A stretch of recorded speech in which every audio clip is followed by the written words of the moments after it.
And good morning. This is Gary Demas from the Dave Fox Home Remodeling Show. And I'm sure many of our listeners right now are hunkered down in their homes during this COVID crisis. And we're in very unusual times here. You know, nothing like this has ever happened in the world. And this is a worldwide event. No one living has ever gone through what we're going through right now. It's just amazing how this has affected the whole world. And if you think about it, years ago, of course, I'm old enough to remember way back, and it's like China, Japan, Asia, all those places just seem so far away. And, you know, they were so disconnected, we just didn't even think about other nations on the earth that we all live on. But nowadays, it's more like the world is a neighborhood. I mean, through technology, it has brought all of us closer together. So here we are, as an entire world, being updated live basically everywhere, and we're all going through this together, and it's really an amazing thing that's happening. Not amazing in a good way, but just the depth and gravity of it is just mind-boggling. So nonetheless, here we are, and I just really wanted to have us kind of bring you all a special message this morning, and we'll appreciate all of our faithful, loyal listeners. I'm sure there's probably more listeners out there this morning because everybody is at home, and homes are what we specialize in. So while you're at home, you know, it's just one of the things that I noticed back during 9/11, which this seems so similar to in a lot of ways, is that people started to focus more on their home. I mean, their home is their castle. That's where their family lives. That's their relaxation time, a place to get away and to just enjoy family, friends, and quiet time. So homes are so critical, especially at times like this. It's just nice to have a great place to be with your family and have things there that you can enjoy and that can keep you busy and occupied. Because a lot of people who have not been able to work are probably going crazy right now. And it's just, you know, a lot of us love to work. I love my work. So it's nice to be out and doing things. But when we're back kind of stuck at home, which I have been kind of keeping myself there a lot here lately, it's just nice to have a great place. But after 9/11, I noticed a lot of people were really interested in improving their homes, and because they spent a lot of time there, and it just became more meaningful to them. So I hope that you have a great place to live, and I hope that you're really enjoying your time there. So back to the thought that we are really living in a time that we've never all experienced before. Many of you may be wondering how this is affecting remodeling. And one of the things I've noticed, of course, we as a large remodeler here in Columbus, we have a lot of employees. We're affecting a lot of homeowners. We have a lot of projects going on at any given time. We're designing projects that we're planning on starting in weeks and months. So there's so much in the pipeline and so much work going on revolving around our business. But ours is a remodeling business. But just think of all the businesses really across the nation, across the world, who are struggling with the same issues we are, because it's almost like time is standing still. And we're all kind of caught dead in our tracks, trying to make the best of what we have. So in the remodeling world, I've had a chance I'm a part of a couple of large peer groups of remodelers across the nation. So I've been on 2 conference calls. This past Tuesday, I was on 2 conference calls, one with each of the groups, and learned a lot through that. I want to share a lot of that with you this morning. And then Thursday, I was able to get on to a Zoom web chat with the NARI group, National Association of the Remodeling Industry. It's a great association, and they all are remodeling professionals. So I was with that group Thursday and found out a lot more facts. But what I think we're all learning is, because this is so new and so different and it's really unprecedented, there's no protocols in place. And that's good and that's bad. The good part is that we really need to use our heads and think through and make good logical choices. The bad part is that a lot of times we don't know what to do or where to get the information we need. Or we have all these people jumping out of the woodwork, claiming to be experts and trying to get some financial benefit from this. I can't tell you how many different companies and people have contacted me wanting to give seminars and coach us through this situation like they're the experts. Well, the fact is there are no experts. Nobody has been through what we're going through right now.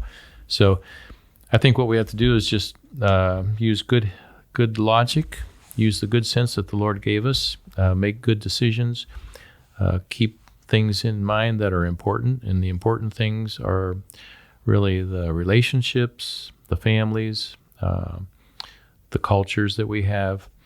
Those are the things that are meaningful at times like this. And the things of the world and all the material possessions and stuff take a huge second seat to just really living our life, knowing who, knowing our relationship circle and investing in that, being close to family and friends, and then abiding by our cultures. So here we are in the middle of all this. And with no protocol in place, it's like even all of the professional organizations and also the government agencies are kind of like changing on every 5 minutes. I mean, everything changes, and there's just so much going back and forth that we just find ourselves here really having to rely on good sense and good judgment.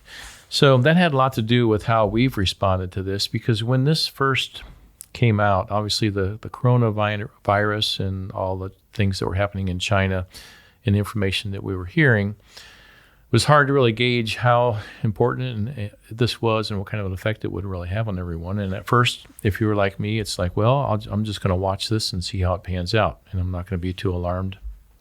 But then as time went by and it seems like, wow, I was paying more attention, it seems like, well, there really might be something to this. I really better pay attention. So our first challenge as a company, really, when our governor, DeWine, started stepping up and really challenging the state of Ohio to be mindful of this and that it was something that's serious, then we as a company started taking a real close look at this and a hard look. And this is before any orders had been given, but we were watching it and trying to decide how we were going to react as a company.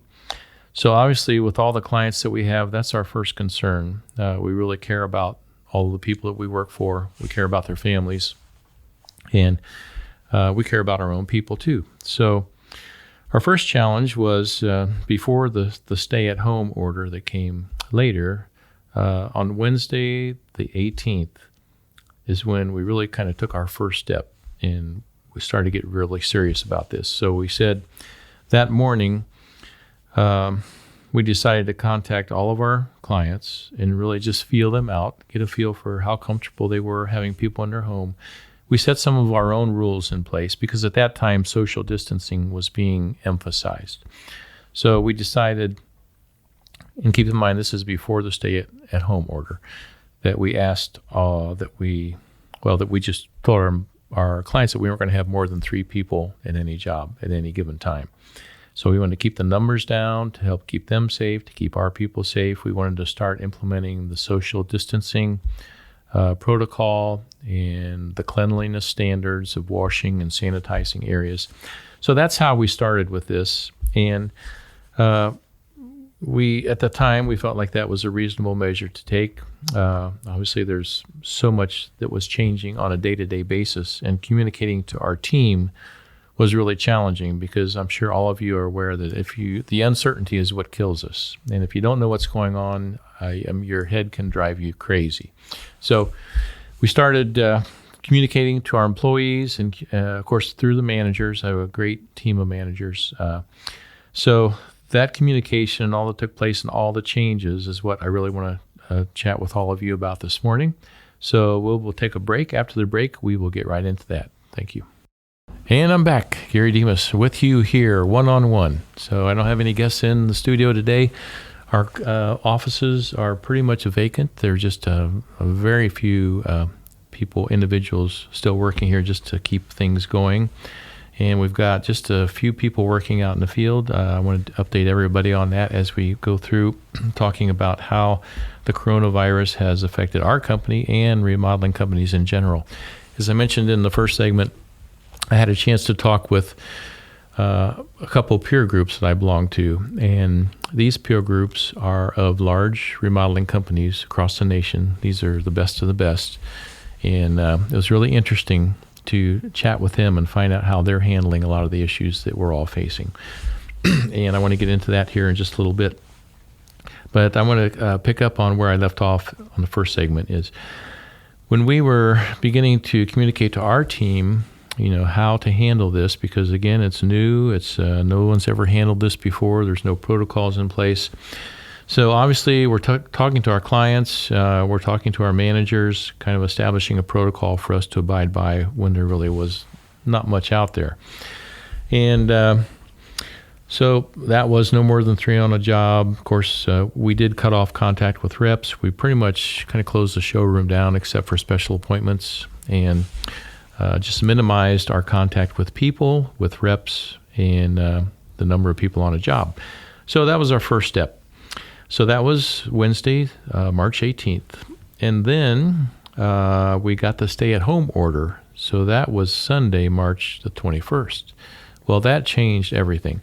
So what does that really mean for a remodeling company, the stay-at-home order? And I read through the description of what that means and the businesses that it affects and the people that it affects multiple times, as did the rest of my management team. And there was nowhere in there, of course, that addressed remodeling companies. There was verbiage about construction and about carpenters and plumbers and the trades and materials, and that was all given a green light. But I was very, there was a lot of safety talk about that too, and things that are required for safety. Well, obviously, if we have a bathroom tore apart or a kitchen tore apart, and there's any issues relating to that regarding safety, that was our first attention. So I felt completely good about moving forward and wrapping up, touching base with all of our clients, feeling if they felt that anything was unsafe, going in and addressing those issues right away.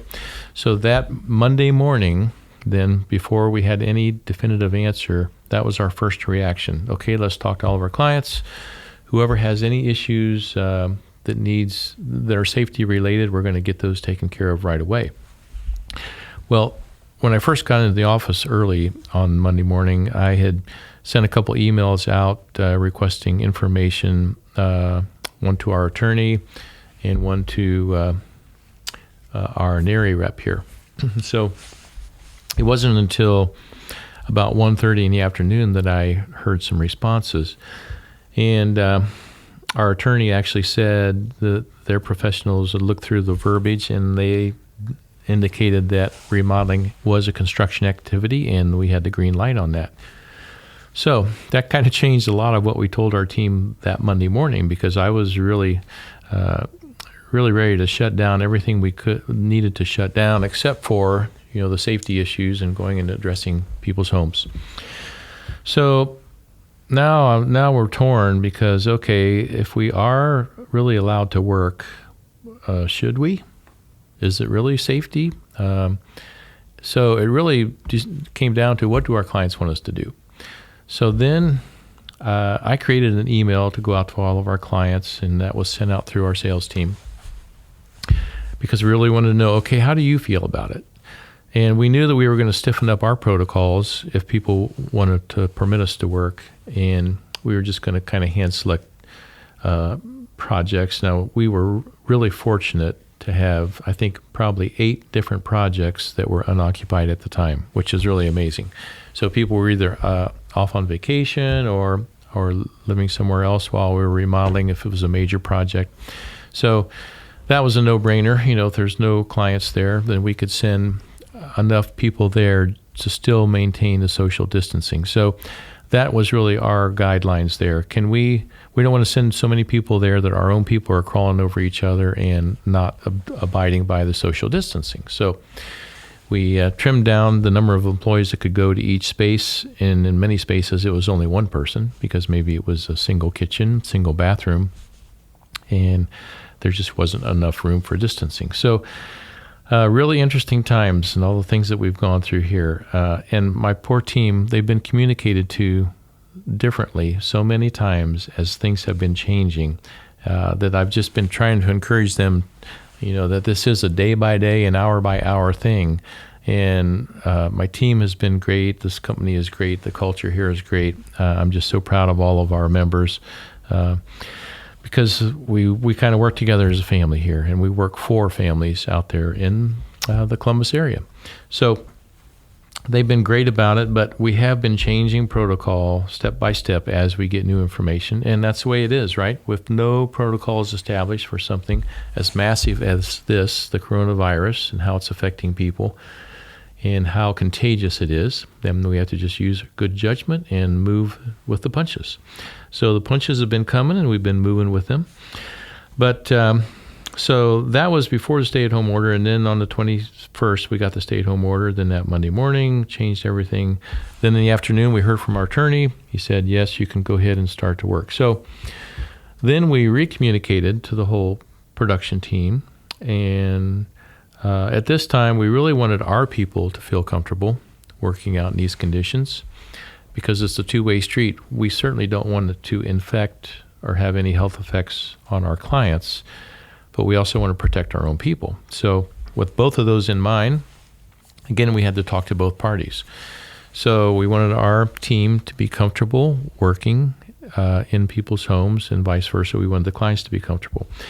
So we began to work through that issue, and how that all fell out was as I mentioned earlier, we had about 8 homes that were unoccupied, so it was easy to send people there. But it basically cut about a fourth of our production team, cut us down to about a fourth of our production team who could actually go out and work. So as of today, it's very similar to that. We're just starting to add to that slowly as projects come up. But with the assurance of 2 different attorneys, really, we felt that we definitely were able to go out and work on people's homes that wanted us to work on them. But there's other logistics and issues that came into place because the inspectors were backing off now. They didn't want to come out to job sites. That's completely understandable. And at first, they came out saying they're not going to do any inspections. Well, I'm not sure what day that was. It might have been Monday. I think it was that Monday, the 22nd. Well, I think that afternoon they kind of came back and said, whoa, that's getting a little too aggressive. We realized that we can't just stop things dead in their tracks. So they said they would be a little more flexible, which is great. So through photographs, through FaceTime, they said they'd be willing to do some inspections that way. And I really appreciate the building departments because that is several different municipalities that we work with. But Columbus usually kind of takes the lead on that. So we were able then to at least had the assurance that we could get inspections. I'm sure we knew the time frame was going to be extended, and we would just have to go as we could, but we were perfectly happy to do that under the circumstances. So then at this point, we've got just a few more people out in the field. In our office, as I mentioned, we're down to a skeleton crew. Fortunately, we were able to have most of our designers and sales team work from home. They can remote into the office through the technology. And all of our designers are busy working. If you can imagine, we've got a lot of projects ahead. And we've got people that have paid us money to work on design work, and we're not going to let them down. So that is moving forward pretty much full steam ahead. It's just people are working from home instead of here at the office. So I myself have been working from home most of the time. I've come in occasionally, but there's just a handful here that need to be here throughout the day. So that keeps the people-to-people contact way down. We'll take a quick break. We'll be right back. And welcome back. This is the coronavirus remodeling update. And it's the first time I've ever said that before. So these are very unusual times as we've been talking. And if you're just tuning in, as I mentioned earlier, there's probably a lot of people maybe that haven't tuned in before because you are at home or there's the agenda is pretty much off of everybody's table now. If you're able to work from home, that's great. Some people are, some people aren't. But whatever your status, I'm just here to encourage you that we can all get through this. This is a worldwide event. There's everybody in the earth is facing this in some way or another, and it varies a lot. And as I mentioned earlier, I had a chance to talk with my peer groups, the remodeling peer groups that I'm a part of. And I want to give you all kind of an update on what's happening really across the country, because these groups span clear from the East Coast to the West Coast. And it was very interesting talking to the different remodelers. And these are large remodeling firms. They have a lot of employees, a lot of responsibility, and how they were all responding and what they were doing, what they were able to do was quite interesting.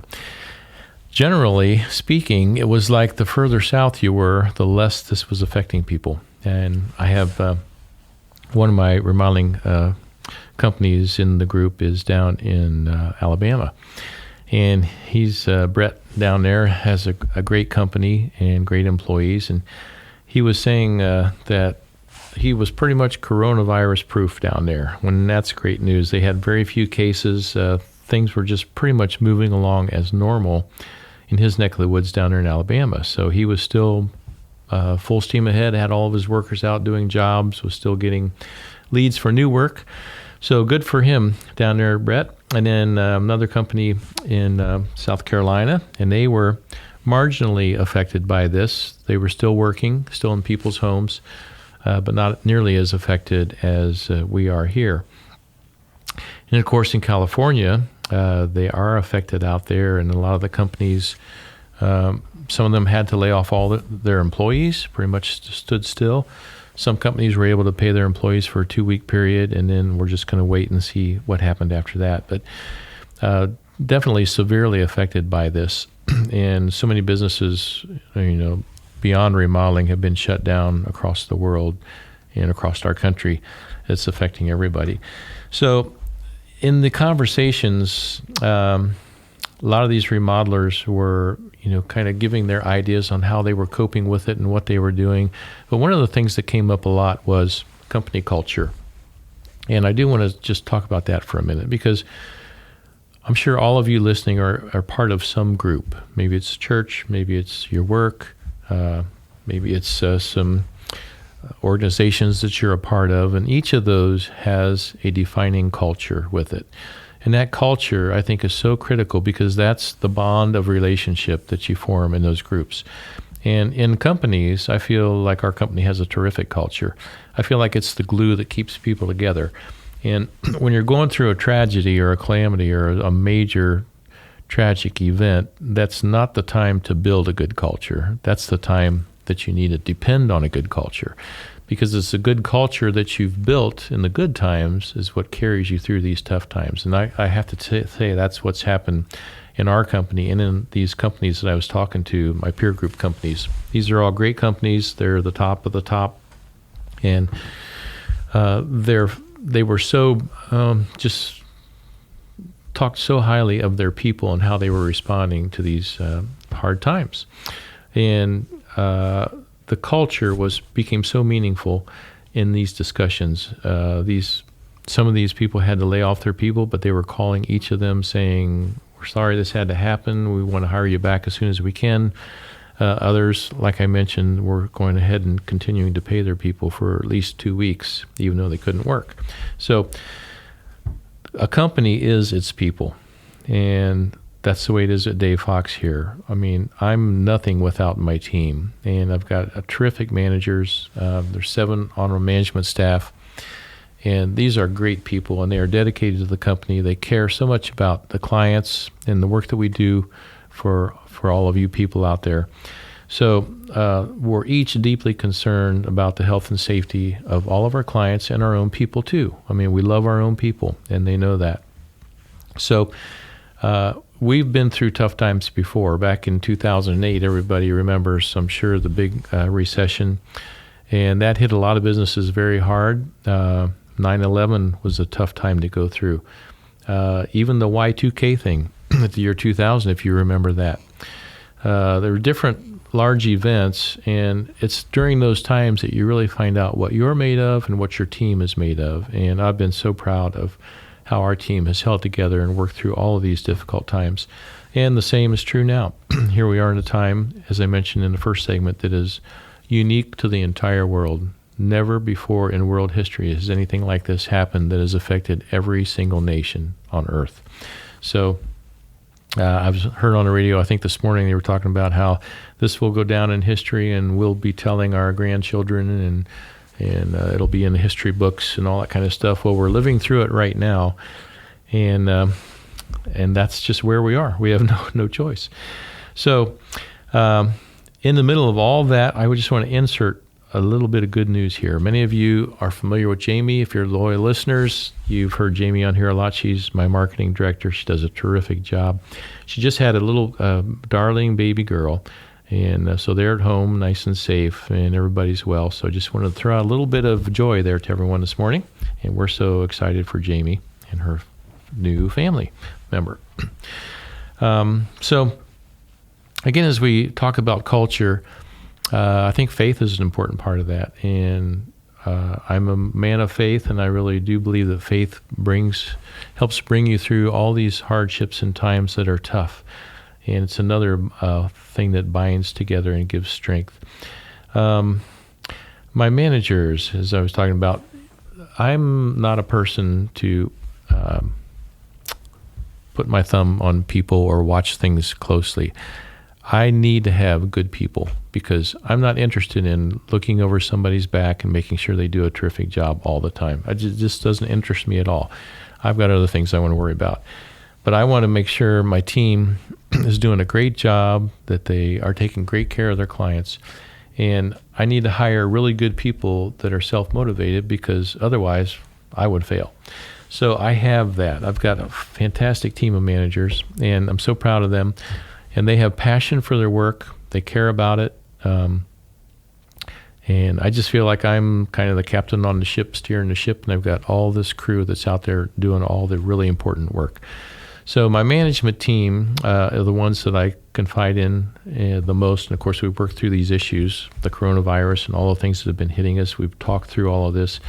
I love to tap into their wisdom and their experience and get everything out there on the table, and then make a decision from all the good ideas and thoughts that have come.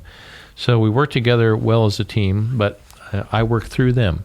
And then they love all the people that they're responsible for, and they're communicating to them. And so we work through that kind of a chain of command. I don't feel like I have to be out everywhere. I mean, I'm watching over people and doing what I can, but not to the point that it becomes obnoxious or is overdone.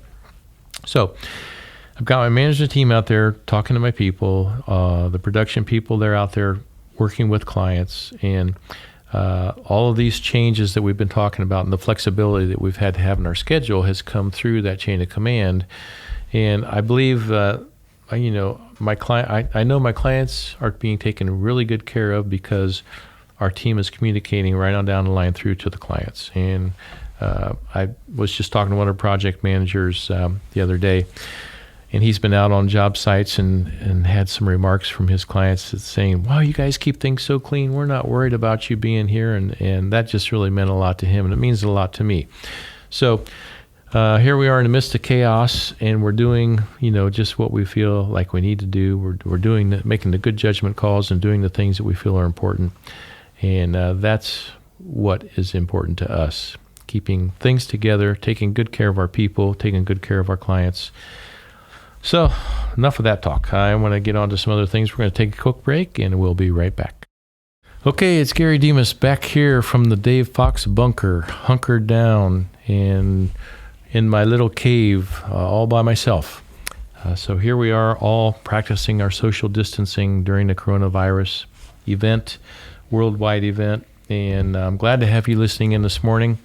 You're going to have to listen to me ramble a little bit. I don't have anybody to talk to here, but I want to talk to all of you, the great people in the city of Columbus and the neighboring municipalities. This has been my home for a lot of years. I was born and raised in the Columbus area, and I'm a Buckeye through and through. So I just love the city. Columbus is a great town, and there's so much good activity going on here, great people, such a wide range of businesses and things to do. We don't have snow-capped mountains. We don't have beautiful lakes and mountain rivers and all that kind of stuff, but we have a great community, great commerce, good sports, just a lot of really good things about Columbus, a strong town. So I'm glad that I'm here going through this worldwide catastrophic event. I believe Columbus will come back as strong as any city in the USA. I mean, we are a strong city, and it's good to be here. I'm sure we all know that there's so many parts of the world that are going to be hit so hard, and it's really hard to predict how the economic fallout will really play out in our nation and really across the entire globe.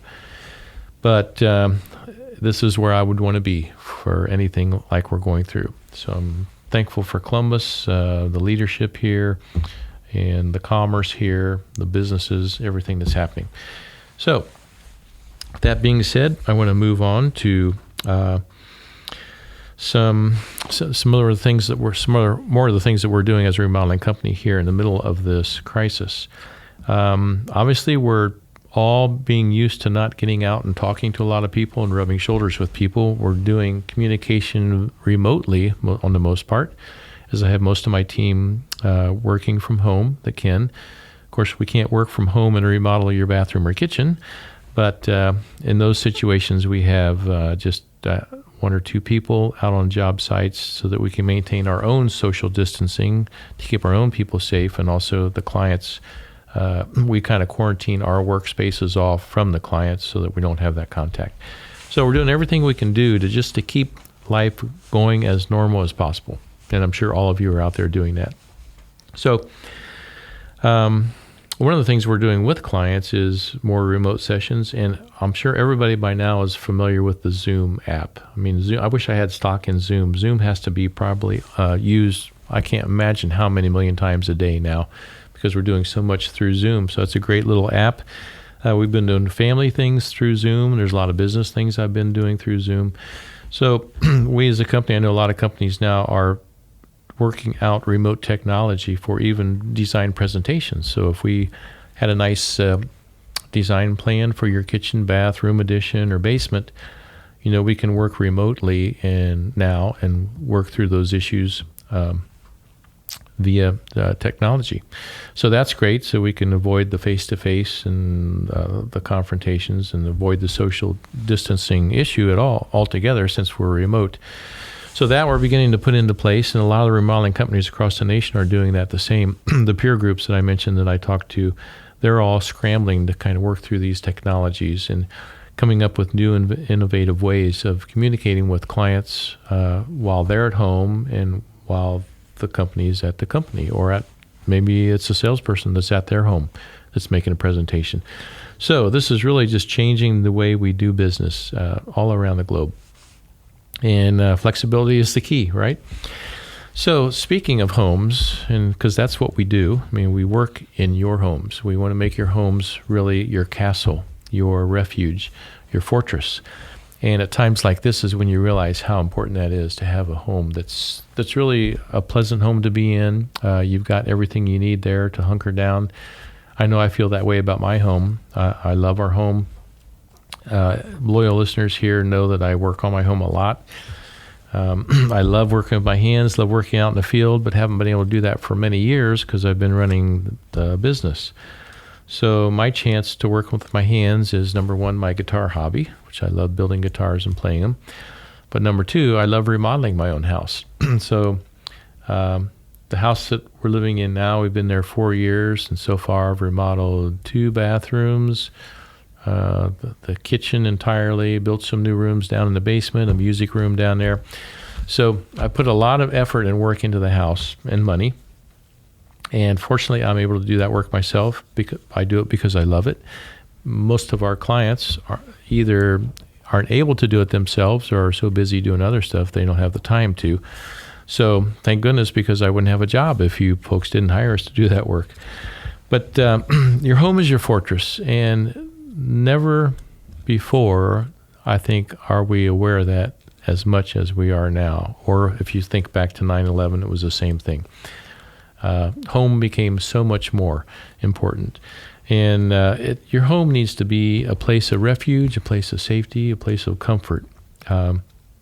So I wouldn't be surprised at all if after the dust settles from this experience we're all going through, if we don't get tons of calls of people saying, We want our kitchen updated. We want our master bath updated. We want the hall bath updated. We want to build some rooms in the basement for recreation and entertainment, because most of you are cooped up in your homes right now, and if they're great, then that's wonderful, and I'm so happy for you. If you find some areas that need some help, we can help you with that. There's us, and there's a lot of great contractors in the Columbus area. So I'm sure we'll be getting a lot of calls from people, our company as well as the others, from those of you who are just cooped up in your homes and you do want to make some changes. We're here for you. So as we talk about this worldwide event and how it's affecting everyone, I was driving down the road yesterday with my wife. She's been cooped up in the house all this time, so I had to make a trip to the office. And I said, honey, do you want to drive along? She said, sure, I'd love to get out of the house. So she drove, of course, a beautiful sunny day. And I said, do you notice there's no planes in the sky? And I said, wow, that reminds me so much of 9/11, when there were no planes in the sky for a week. It was so weird. And it's like we're going through that again. And you think of all the industries that are being hit so hard by this, the airlines, poor restaurants that have been closed for some time, the schools, the daycares. It's just affecting so many businesses and industries that the effects are just going to be immeasurable. But I do want to say that we are so thankful for our Dave Fox family, for our Columbus family, for all of our clients, the people in this great city that hire us to do their work. We work for some wonderful people, and that makes this job so meaningful and so much fun. And that's the huge reward. And if I talk to all my people, my carpenters, my designers, they get such a thrill out of their work, and they love it so much because we get to really change people's lives. And I tell my people all the time, you guys are life changers. You are working in people's homes. You're changing them. You're creating a great environment for them to live in, for them and their families. And that is a life changer. And I know from experience. And if you've ever done major remodeling on your home, you know the same. It's just so wonderful to do a project, to get your kitchen or your bath or your basement just the way you want it, and then enjoy living in it. So that's my wish for all of you listening this morning. I hope that you have that in your home. If you don't, then you need to get that done. And these are times where that really just kind of brings home that point of view. So, again, I'm thankful for all of our loyal listeners. If you ever want to reach us by email, you can email info@davefox.com. You can go to davefoxradio.com, and you can actually watch me here rambling by myself on video. davefoxradio.com. You can listen to our podcast there, and there's a lot of shows that we have videotaped that you can listen to or watch at your leisure. So now you probably have a lot of time to do that. So why don't you all go to davefoxradio.com. Watch some of the videos. We'd love to hear from you. If you have any questions or thoughts about anything, be sure and let us know. info@davefox.com. Otherwise, I will be back next Sunday morning at 8.